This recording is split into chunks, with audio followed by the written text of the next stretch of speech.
Hey guys, welcome back to the channel, and in this video I want to make a short video for you guys talking to you guys about the polarized training philosophy.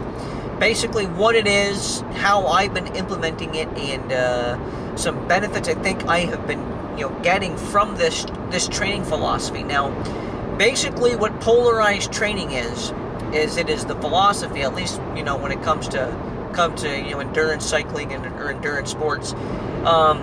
Polarized training is basically the philosophy of doing the vast majority, and when I say vast majority, I'm talking like 80% of your riding, doing that at low intensities.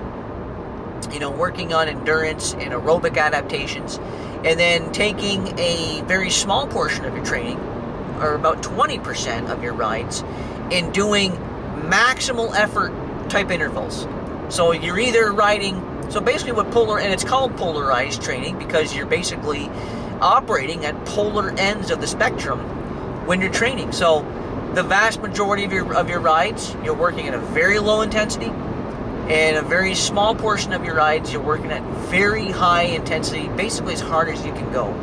And now, pretty much all I've been doing since the springtime has rolled around, and since we've gotten into racing season, is I have been doing this polarized training approach.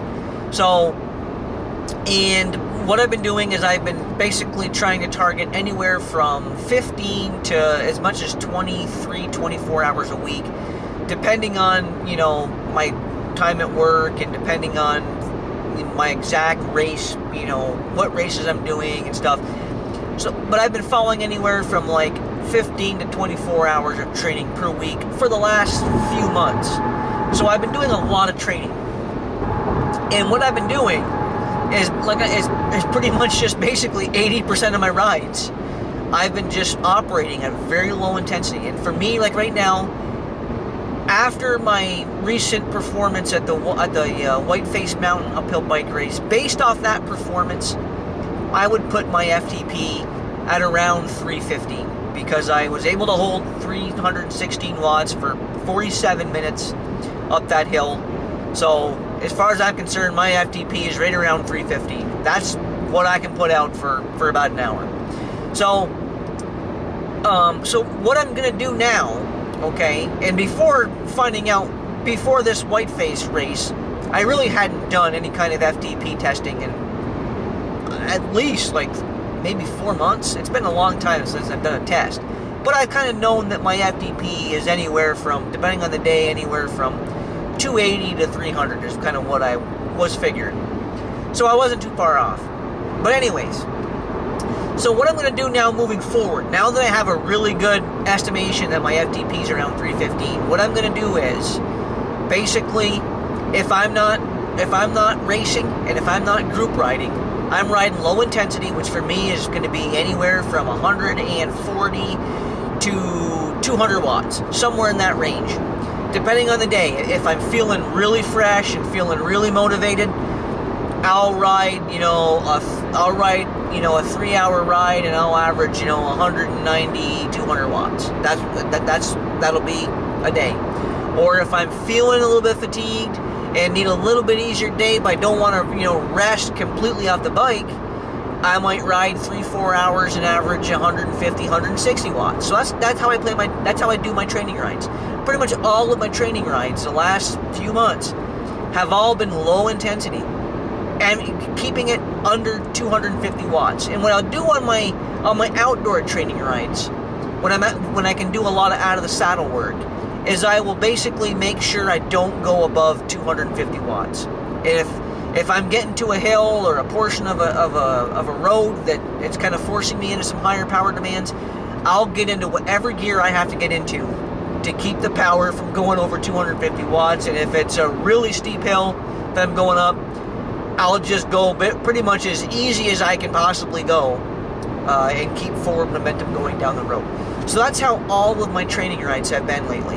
The last few months have all been low intensity, nothing over high intensity, nothing over FTP. Yesterday was a perfect example. I did a 127-mile endurance ride. It was a 7.5-hour ride, had like 7,000 feet of climbing in the ride, and my average power was around 155. My normalized power was like 178, I think it was. And I had a couple of sections, because I was going up the backside of Whiteface Mountain, I had a couple of sections where the grades are pushing 20%, so it's a steep hill. And the easiest bike I've gotten, the easiest gear I've gotten the bike, 34, 32, I was having to, at minimum, go like 280 watts. So for that section of the ride, again, that's about as easy as I could possibly go, about 280, which was still under FTP, okay? But I was, on that section, I was pretty much going, like I said, as easy as I could go, while keeping forward momentum, going up the hill kind of deal. So that was a very long 7.5 hour ride, and I don't think I did one 5-second segment above FTP. Like I said, if I was into a section of road where the power's going up, I would just get into a different gear. I would literally, I just look at my power meter, monitor my power meter, and I let the power meter dictate what I'm doing. And I just focused on keeping the power down, not going too hard. And today, I woke up this morning, I felt really good. I mean, you'd think that after doing a 127-mile, 7.5 hour solo ride, that I would be, very fatigued. But like I said, I woke up this morning feeling, honestly, pretty good. I mean, I could have rode today if I wasn't, driving 6 hours to a bike race tomorrow. So, but I felt good because I didn't go out there and just kill myself for 7.5 hours. I was just riding at an endurance aerobic pace. And so that's what all of my training has been. Because I have been, like I said, the last, few months, I've either been racing a couple of times, once or twice a week, or I've at least been doing a group ride, I've either been doing a combination of a group ride or a race at least once, if not twice a week, over the last few months.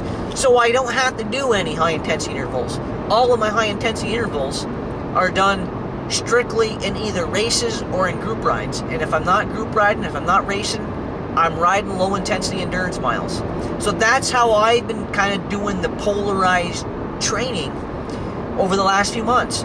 Everything high-intensity has been racing, and everything else has been low-intensity, keeping my fatigue levels down. Even though I'm getting a lot of training time on the bike, I'm getting a lot of aerobic adaptations because I'm riding a lot, but I'm still kind of able to recover day in and day out because I'm not smashing myself every day. So that's what I've been doing. And if I get into a week or two where I don't have any races on the agenda, if I'm not going to be doing any group riding, if I have a couple of weeks where it's just going to be myself training alone, I will do a day, 2 at the most, a week, where I'll do some high intensity. I'll do a Tabata workout, which is basically, a bunch of, 20-second full gas efforts, with 10-second rest segments. And you go for about 4 or 5 minutes. I'll do, 3 or 4 sets of those over an hour or so. So like I said, if I'm not racing or not group riding, I'll do a Tabata day once a week, and then I'll maybe one other day a week, a couple days later, I'll do a couple sets of 4, 5-minute intervals, VO2 max efforts at like 105 to 110% FTP. I'll really push those boundaries if I'm not going to be racing or doing any hard group rides.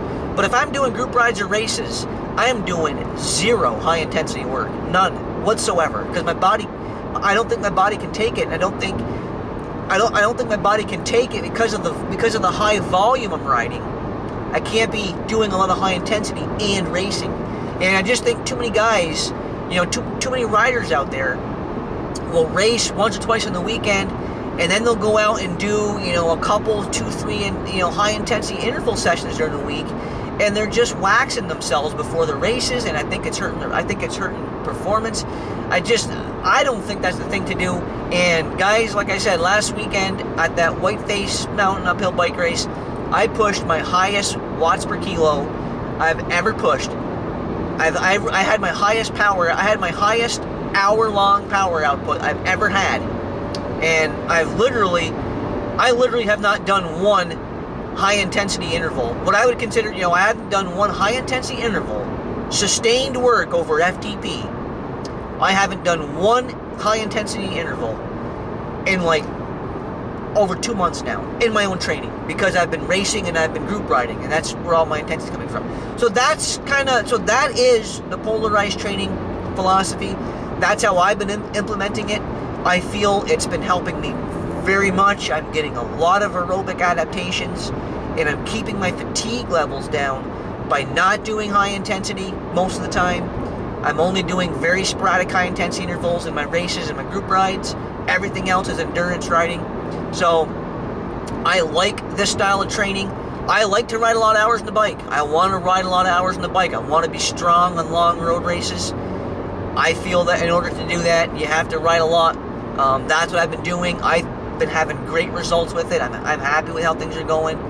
I just kind of wanted to make a little video for you guys, telling you a little bit about it, what I've been doing, my philosophies on it anyways. I hope you guys found the video informative. As you guys know, as I tell you guys in every video, I really appreciate all the support. You guys are great, and I'll look forward to seeing you guys right back here in my next video.